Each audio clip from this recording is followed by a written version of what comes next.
I'm Lindsay Crelia. I'm a licensed clinical social worker and a registered play therapist. And I'm Kelsey Boss. I have my doctorate in physical therapy, and we're the owners of Compleo, where our passion is taking care of the entire person and the whole family from all components. The emotional, physical, it all ties so closely together.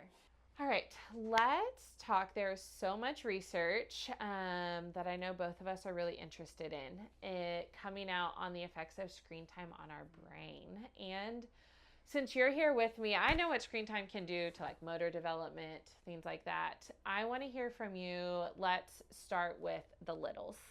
What can screen time do to kind of attention, emotional regulation if we're talking about that like 1 to 3, 4 range? So 1 to 3 and 3 to 4 range, I would say that we want to limit screen time as much as possible.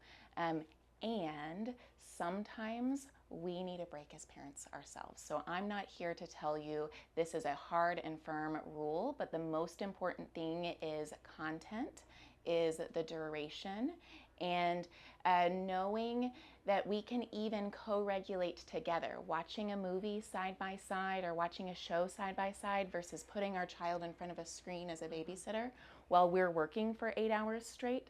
Those are two different things. So if a child is in front of the screen too much and we're kind of going for more of the overstimulating content instead of, we all love Bluey and those good lessons and slower paced shows.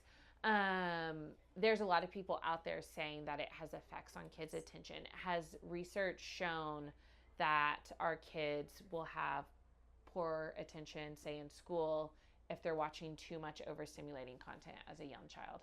Yes, you see kiddos who have a harder time focusing, who have a harder time with emotional regulation, with reading nonverbal cues in somebody else. Actually, interoception. So how my body feels. Is it hungry? Is it thirsty? Do I need to go to the bathroom? If you have a kiddo who's having a lot of accidents, screen time can be a huge impact on those type of things.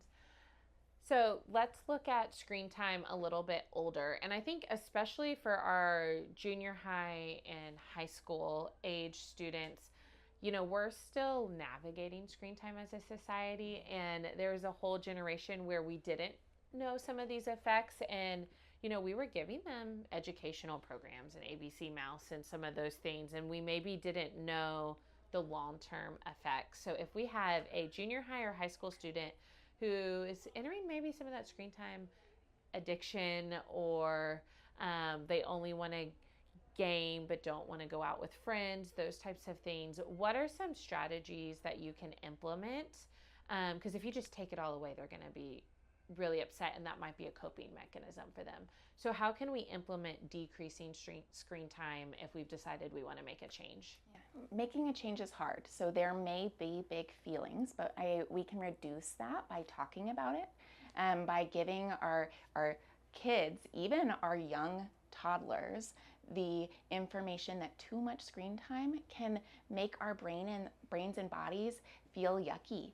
Or for a teen, being able to talk about how reel videos that swipe up over and over again has been shown to be as addictive as hard drugs. And isn't that wild that it has that level of impact on your brain? Man, your brain, it feels really controlled by something else. I wonder how we could help you regain that control yourself.